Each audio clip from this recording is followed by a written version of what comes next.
ماشاءاللہ ماشاءاللہ پر بھی برسا دے برسانے والے۔ نبی پاک صلی اللہ علیہ وسلم نے ارشاد فرمایا الانبیاء احیاء فی قبورہم یصلون، جس کا مفہوم یہ کہ اللہ کے تمام نبی زندہ ہیں اور اپنی قبروں میں نماز بھی ادا فرماتے ہیں۔ سبحان اللہ۔ مجھے بتائیے، اللہ کے حبیب نے فرمایا الانبیاء احیاء، یعنی انبیاء کرام حیات ہیں، لیکن آج کا نجدی کہتا ہے نبی مردہ ہے۔ جملوں پر غور کرے، حضور کی حدیث بیان کرتے ہیں، قرآن کریم آپ کے سامنے پیش کرتے ہیں، اور حضور کی حدیث کے خلاف ہی اپنا موقف بھی ظاہر کرتے ہیں۔ انبیاء کرام کے بارے میں کہتے ہیں کہ انبیاء مردے ہیں، لیکن یہاں حضور فرماتے ہیں الانبیاء احیاء، لیکن دعویٰ کیا ہے کہ ہم ہی قرآن اور حدیث پہ عمل کرنے والے ہیں۔ ایسے لوگوں سے بچنے کی ضرورت ہے۔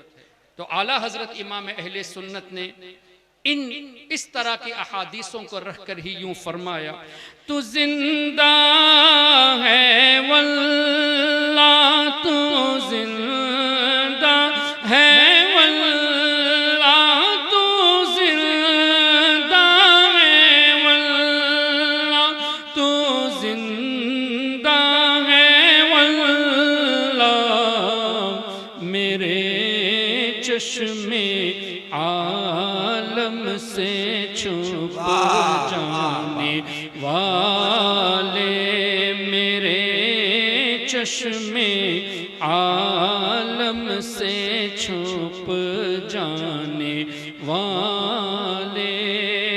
پھر مزید نبی پاک صلی اللہ علیہ وسلم نے ارشاد فرمایا، اور یہ حدیث پاک بخاری شریف میں صرف آپ کو 5 یا 6 جگہوں پہ ملے گی۔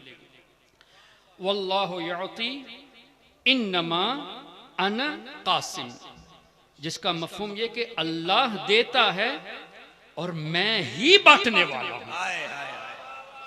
لیکن نجدیوں کا ترجمہ کیا ہے؟ اللہ دیتا ہے، میں تو خالی بانٹنے والا ہوں، I am just a distributor۔ یہ نہیں ہے ترجمہ، حصر ہے۔ انما انا، اللہ دیتا ہے، میں ہی بانٹنے والا ہوں۔ سبحان اللہ۔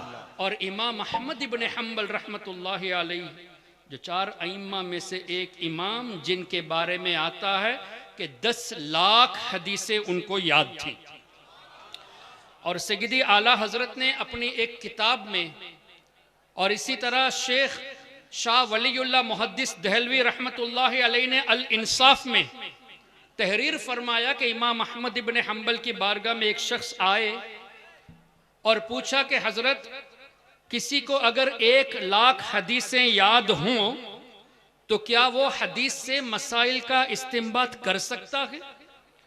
تو امام احمد ابن حنبل نے فرمایا لا، 1 لاکھ جس کو حدیثیں یاد ہو وہ بھی مسائل حدیث سے ڈیرائیو نہیں کر سکتا، استنباط نہیں کر سکتا، لیکن آج کا غیر مقلد 10-15 حدیثیں یاد کر کے حدیث سے مسائل بتانے لگے ہیں۔ پھر امام احمد ابن حنبل سے سوال ہوا کہ حضور، کسی کو 2 لاکھ حدیثیں یاد ہو؟ تب بھی فرمایا لا۔ پھر سوال 4 لاکھ تک پہنچا، فرمایا لا، اب بھی وہ استنباط نہیں کر سکتا۔ جب سوال پہنچا کہ حضور اگر کسی کو 5 لاکھ حدیثیں یاد ہو؟ تب بھی ہاں نہیں فرمایا، ارجو فرمایا، امید ہے کہ وہ مسائل استنباط کر سکے۔ کون؟ جس کو 5 لاکھ حدیثیں یاد ہو، اس پر امید رکھی گئی ہے، کنفرم سے نہیں بتایا گیا۔ لیکن آج کا غیر مقلد 10, 15, 20 حدیثوں کو رٹ کر یہ مسائل بتانے لگے ہیں، کتنی غلط بات ہے۔ تو امام احمد ابن حنبل رحمت اللہ علیہ، جن کو قریب 10 لاکھ حدیثیں یاد تھی، انہوں نے یہ حدیث نقل کی واللہ یعطی انما انا خازن۔ بخاری شریف میں کیا ہے؟ انما انا قاسم، اور مسند امام احمد ابن حنبل میں انما انا خازن، بے شک اللہ دیتا ہے، میں ہی خزانچی ہوں۔ سبحان اللہ سبحان اللہ۔ میں ہی خزانچی ہوں۔ دوسری روایت میں ہی تقسیم کرنے والا ہوں۔ اور اس پر کافی دیر گفتگو کی جا سکتی ہے، لیکن میں اس کو سمیٹنا چاہتا ہوں سیدی اعلیٰ حضرت نے جب یوں فرمایا لا ورب العرش، جس کو جو ملا ان سے ملا، لا ورب العرش 2 مرتبہ قسم بھی کھائی ہے، بہت اچھا، لا ورب العرش، بہت اچھا، جس کو جو ملا ان سے ملا، بٹتی ہے کونین میں نعمت رسول اللہ کی۔ واہ واہ، تو فوراً شرک کے فتوے آ گئے، جبکہ یہ حدیث کے مطابق ہے۔ اور حضور نے یوں بھی تو فرمایا اوتیت مفاتیح خزائن الارض، زمین کے ایک خزانے کی ایک چابی نہیں، علماء موجود ہے، مفاتیح چابیاں، خزائن خزانے، جتنے خزانے ہیں ان خزانوں کی جتنی بھی چابیاں ہیں سب کے سب میرے ہیں۔ اوتیت مفاتیح خزائن الارض، تو حدیث کی روشنی میں سیدی اعلیٰ حضرت نے فرمایا، اور اس کو اور آسان لفظوں میں سرکار مفتی اعظم ہند سیدی مصطفیٰ رضا خاں رحمت اللہ علیہ نے فرمایا، بتا دے کوئی کسی اور سے بھی کچھ پایا، بتا دے کوئی کسی اور سے بھی کچھ پایا، جسے ملا جو ملا وہ ملا مدینے سے۔ ہائے ہائے ہائے، اور وصل مولا چاہتے ہو تو وسیلہ ڈھونڈ لو، بے وسیلہ نجدیو ہرگز خدا ملتا نہیں۔ بہت اس پر بھی شرک کے فتوے آئے، تو ہم ان نجدیوں کو انہی کی کتاب سے حوالہ دینا چاہتے ہیں۔ ابن تیمیہ، جس کو امام الوہابیہ کہا جاتا ہے، اور یہ میں خاص کر اس جلسے میں اس لیے بیان کرتا ہوں کہ ہمارا یہ دعویٰ ہے کہ الحمدللہ کوئی بھی سنی مسلمان آتنکواد ہرگز نہیں ہے، ہائے ہائے ہائے، اور جو آتنکواد ہے وہ وہابی ضرور ہوگا۔ اب جتنے بھی آرگنائزیشن ہیں، آئیسس کو دیکھ لیجئے وہابیوں کا ہے، بردرہڈ کو دیکھ لیجئے وہابیوں کا ہے، تو جماعت اسلامی غیر مقلد وہابی یہی لوگ آتنکواد ہے۔ سنی ہرگز آتنکواد نہیں، تبھی تو آج مسلمان ہندو بھی غریب نواز کے دربار پہ حاضری دیتا ہے، حاجی علی کے دربار پہ حاضری دیتا ہے، کیوں؟ یہ بھی جانتے ہیں کہ یہ آتنکوادیت کو نہیں پھیلائے بلکہ پیس پروموٹرز ہے۔ اللہ اکبر۔ تو ابن تیمیہ کا شاگرد ابن قیم الجوزیہ، اس کی ایک کتاب ہے زاد المعاد، اس وقت کتاب میرے موبائل میں موجود ہے، اسکرین شاٹ، عربی میں بھی ہے، اردو میں بھی ہے، انگلش میں بھی ہے۔ کتاب کا نام ہے زاد المعاد، آتھر ہے ابن القیم الجوزیہ جو ابن تیمیہ کا سٹوڈنٹ ہے۔ زاد المعاد میں فضائل جمعہ پر ایک باب ہے، اس میں درود پاک کا ایک چیپٹر ہے، اور اسی چیپٹر میں لکھتا ہے کہ اللہ تعالی نبی پاک صلی اللہ علیہ وسلم کے کسی بھی امتی کو دنیا میں اور آخرت میں، صرف دنیا کا تذکرہ نہیں، دنیا میں اور آخرت میں جو کچھ بھی اللہ دیتا ہے حضور کے ہاتھوں سے عطا فرماتا ہے۔ سبحان اللہ، سبحان اللہ، اے وہابیو، تمہارے امام کی کتاب ہے، ابن القیم جوزیہ تمہارا امام ہے، اعلیٰ حضرت کی نہیں مانتے، کم سے کم اپنے امام کی بات مان لو اور تسلیم کر لو کہ اعلیٰ حضرت نے جو کہا وہ صحیح کہا ہے، اس لیے کہ حدیث کی روشنی میں فرمایا ہے۔ اب ابن قیم جوزیہ نے کیا کہا؟ دنیا میں اور آخرت میں، اسی کو تو کونین کہا گیا ہے۔ اب دیکھیے اعلیٰ حضرت نے کیا فرمایا، لا ورب العرش، جس کو جو ملا ان سے ملا، بٹتی ہے کہاں؟ کونین میں، دنیا میں اور آخرت میں بٹتی ہے کونین میں نعمت رسول اللہ کی۔ اللہ اکبر۔ تو کیا پتا چلا، ہم جو کچھ بھی پاتے ہیں، کھاتے ہیں، پیتے ہیں، صحت، تندرستی، بلکہ ایمان، یہ سب حضور ہی کا صدقہ ہے۔ تو سب کو یہ ملا حضور کا صدقہ، اور الحمدللہ سنی مسلمان حضور کا کھا کر حضور کا گیت بھی تو گاتے ہیں، اور تم لوگ اے نجدیو کھاتے حضور کا ہی، لیکن حضور صلی اللہ علیہ وسلم کے غلاموں سے اس معاملے میں جھگڑتے ہو۔ تبھی تو اعلیٰ حضرت نے فرمایا، تیرا کھائے تیرے غلاموں سے الجھے، تیرا کھائے تیرے غلاموں سے الجھے، ہے منکر عجب کھانے غرانے ہے منکر عجب کھانے غرانے والے، رضا نفس دشمن ہے دم میں نہ آنا، کہاں تم نے دیکھے ہیں چندرانے والے، چمک تجھ سے پاتے ہیں سب پانے والے، میرا دل بھی چمکا دے چمکانے والے۔ اللہم صلی علی سیدنا و مولانا محمد معدن الجود والکرم وعلی آلہ وصحبہ وبارک وسلم۔ معزز سامعین، سب سے پہلے تو میں آپ تمامی حضرات کو مبارکباد پیش کرتا ہوں کہ اللہ تبارک و تعالی نے آپ کے دلوں کو پسند فرمایا کہ آپ اللہ کے ولی سے محبت کریں،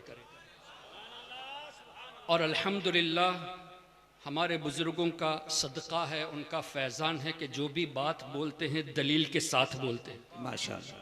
اب یہ میں نے صرف دعویٰ کر دیا کہ آپ کے دلوں کو اللہ نے چن لیا ہے اپنے نیک بندوں سے محبت کرنے کے لیے، اس پر قرآن کریم کی آیت شاہد ہے، ان الذین آمنوا وعملوا الصالحات سیجعل لهم الرحمن ودا، سورہ مریم، جس کا مفہوم یہ کہ اللہ فرماتا ہے بے شک جو اللہ کے نیک بندے ہیں اللہ تعالیٰ ان کے لیے لوگوں کے دلوں میں محبت پیدا فرما دیتا ہے۔ اور اسی آیت کریمہ کی تفسیر میں آپ کو یہ حدیث ملے گی، اور صحیح مسلم میں یہ حدیث موجود ہے، جس کا مفہوم یہ کہ نبی پاک صلی اللہ علیہ وسلم نے ارشاد فرمایا جب اللہ کسی بندے کو محبوب رکھتا ہے تو سیدنا جبریل امین کو ندا دیتا ہے، فرماتا ہے اے جبریل I love so and so، میں فلاں کو محبوب رکھتا ہوں، تم بھی ان سے محبت کرو، اور اللہ کے حکم سے جبریل امین محبت کرنے لگتے ہیں۔ پھر حدیث پاک کے اگلے جملے اس طرح کہ جبریل امین علیہ السلام آسمان میں فرشتوں کے درمیان اعلان فرماتے ہیں کہ اے فرشتوں، فلاں بندے کو اللہ نے محبوب رکھا، میں بھی محبت کرتا ہوں، تم بھی محبت کرو۔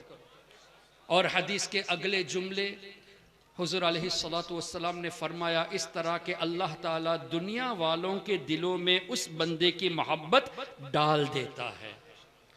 اب مجھے بتائیے سیدنا امام اعظم امام ابو حنیفہ رحمۃ اللہ علیہ سے آپ سب محبت کرتے ہیں کہ نہیں؟ بے شک، کیا کہنے۔ سیدنا امام مالک، امام شافعی، امام احمد ابن حنبل کتنے سال ہو گئے؟ امام اعظم کو قریب 1300 سال ہو گئے، امام مالک کو قریب 1250 سال، امام شافعی کو قریب 1200 سال، اسی طرح امام احمد ابن حنبل کو، اور سیدنا سرکار پیر پیراں میر میراں شاہ جیلا سیدنا سرکار غوث اعظم شیخ عبدالقادر جیلانی رضی اللہ عنہ کو قریب 900 سال، خواجہ غریب نواز کو 811 سال۔ کیا پتہ چلا؟ سینکڑوں سال گزر چکے، آج بھی 11ویں اور چھٹی کرنے والے موجود ہیں، واہ واہ، آج بھی ائمہ کرام کی تقلید کرنے والے موجود ہیں، مطلب کروڑوں کے دلوں میں ان بزرگوں کی محبت ہے۔ تب قرآن اور حدیث کی روشنی میں اللہ دنیا والوں کے دلوں میں ان کی محبت ڈال دیتا ہے، تو ہمارا غوث اعظم سے محبت کرنا، غریب نواز سے محبت کرنا، سیدی اعلیٰ حضرت سے محبت کرنا، اور حضرت سیدنا نور الحسین سے محبت کرنا، یہ اس بات کی دلیل ہے کہ وہ اللہ کے محبوب بندے ہیں قرآن اور حدیث کی روشنی میں۔ تب مجھے بتائیے جب اللہ تعالیٰ نے ہمارے دل میں محبت ڈال دی ہے تو ہم خوش نصیب ہوئے کہ نہیں؟ اسی لیے مبارکبادی پیش کی گئی۔ تو اب ہمیں اللہ کا شکر زیادہ ادا کرنا چاہیے، کس اعتبار سے؟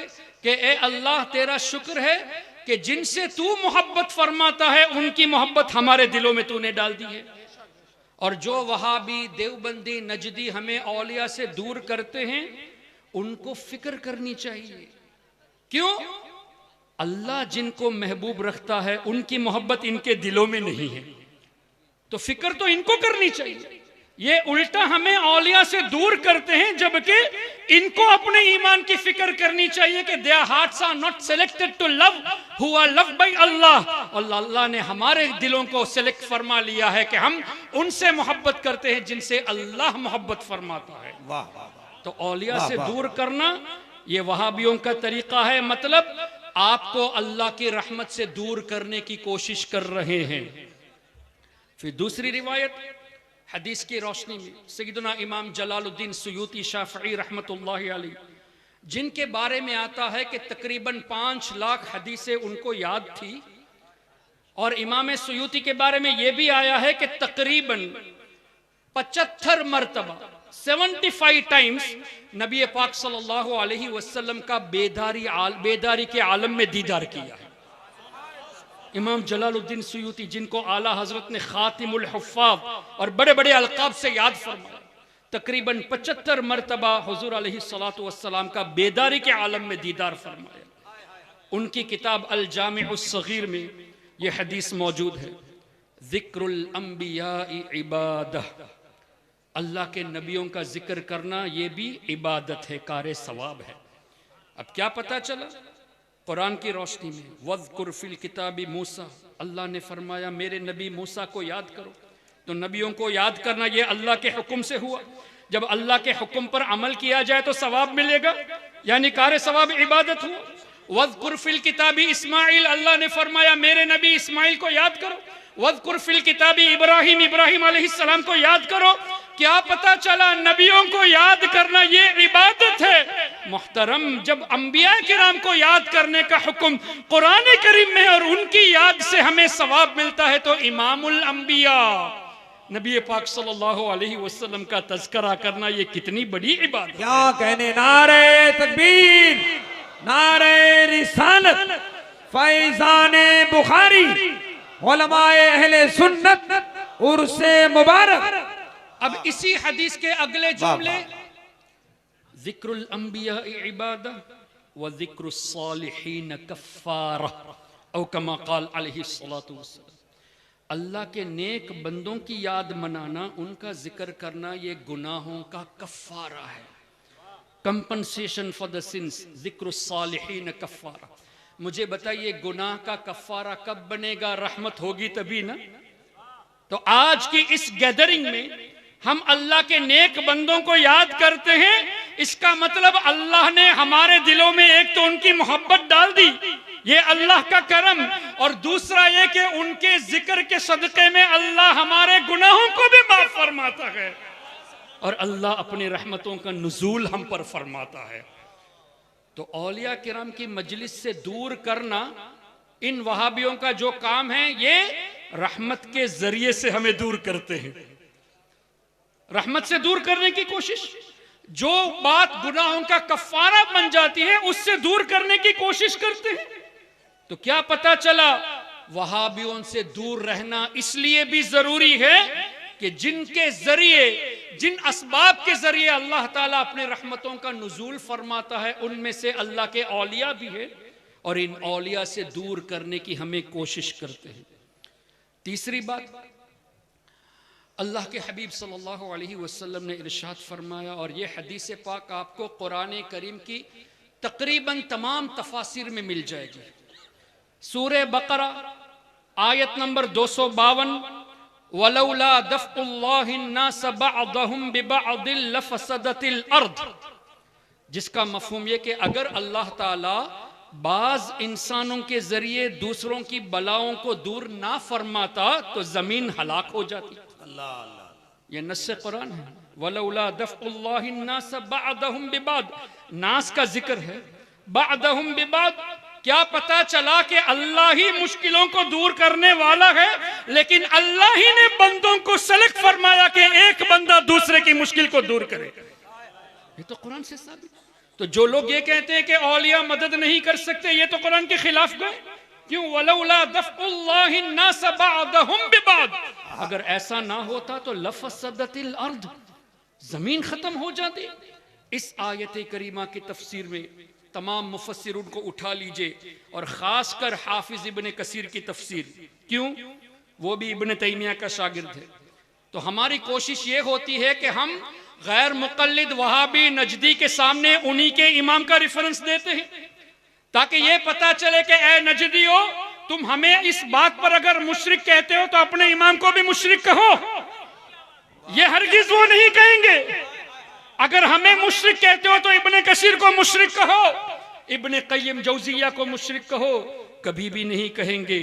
اچھا پھر مزے کی بات تو یہ ہے کہ حافظ ابن کثیر نے اس آیت کریمہ کے تحت جو حدیثیں نقل کی ہے تو ہم اس کی وجہ سے یہ بھی پیش کرتے ہیں کہ اے وہابیو الحمدللہ غلام رضا میں یہ ہمت ہے کہ تمہارا عقیدہ غلط یہ تمہاری کتابوں سے ثابت کریں گے اور ہمارا عقیدہ صحیح یہ بھی تمہاری کتابوں سے ثابت کریں گے. واہ واہ واہ کیا کہنے. نعرہ تکبیر, نعرہ رسالت, فیضان غوث اعظم, اولاد غوث اعظم, اب فیضان بخاری ابھی تمہاری کتابوں سے ثابت کریں گے. آئیے ابن کثیر سے حدیث پاک حافظ ابن کثیر نے نقل کی اسی آیت کریمہ کے تحت.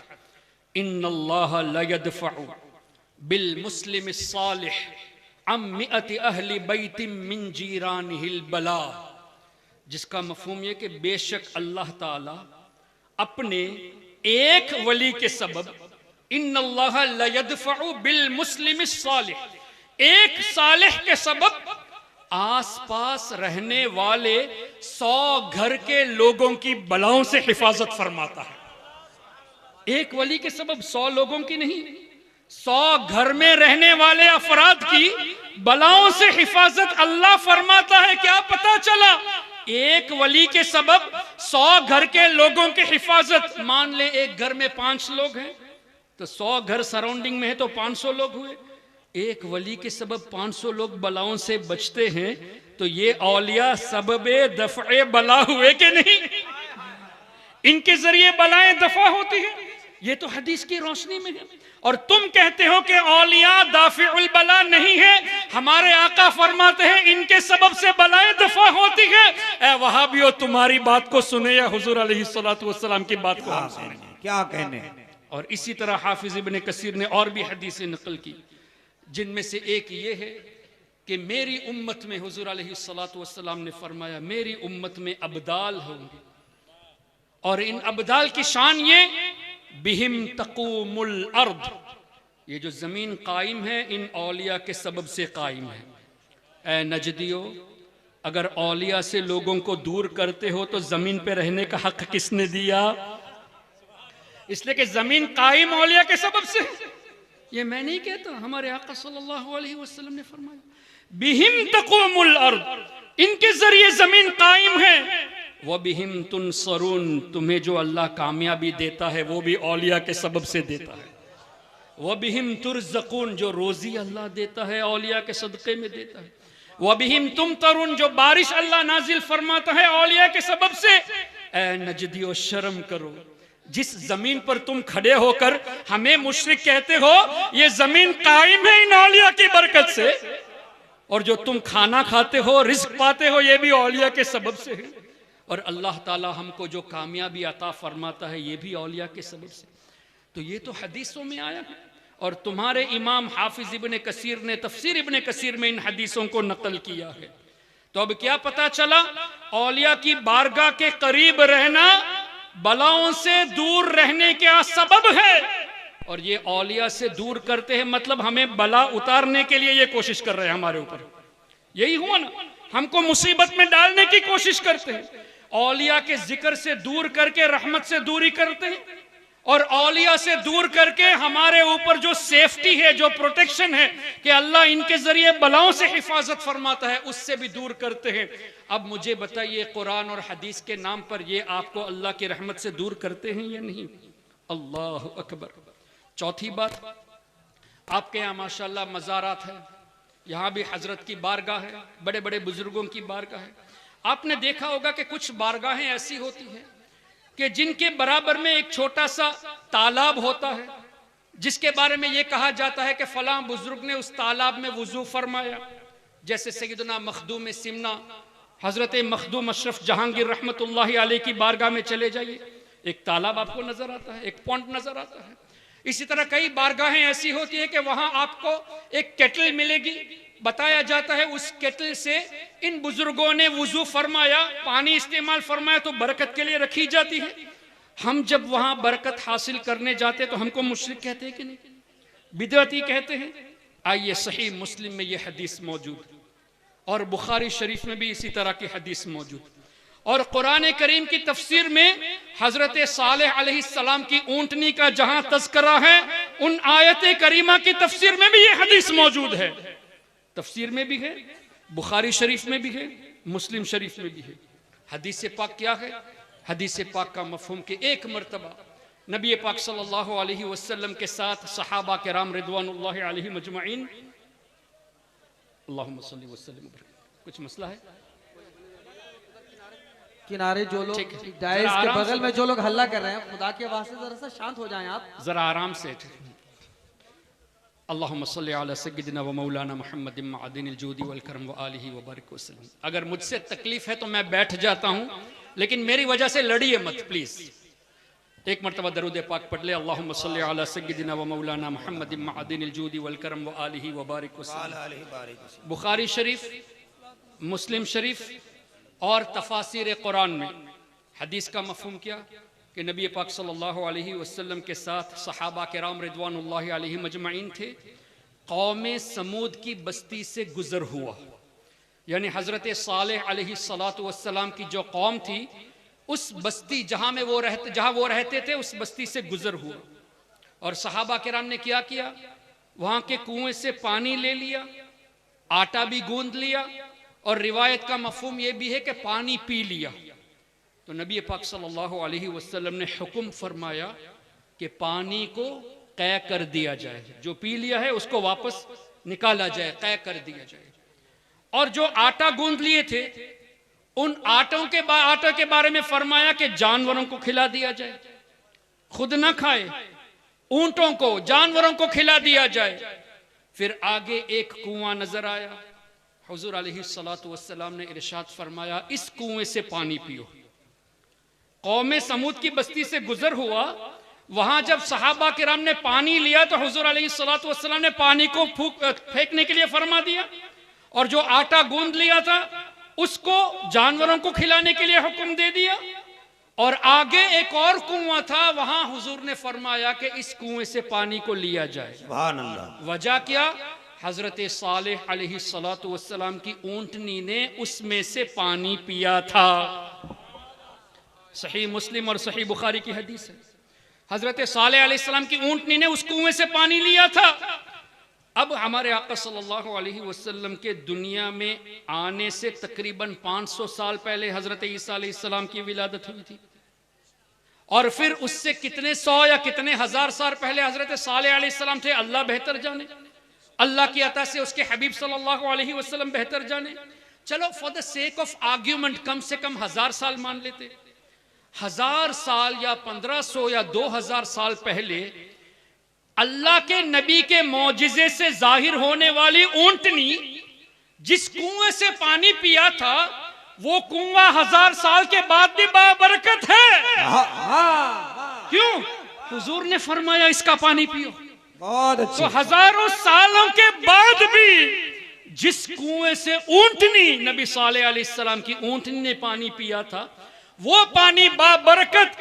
انسان تو اشرف المخلوقات ہے، تو اللہ تعالیٰ کے اولیاء جس جگہ کا پانی استعمال کرے وہاں اگر ہم برکت کے لیے جائیں تو یہ شرک کیسے ہو گیا؟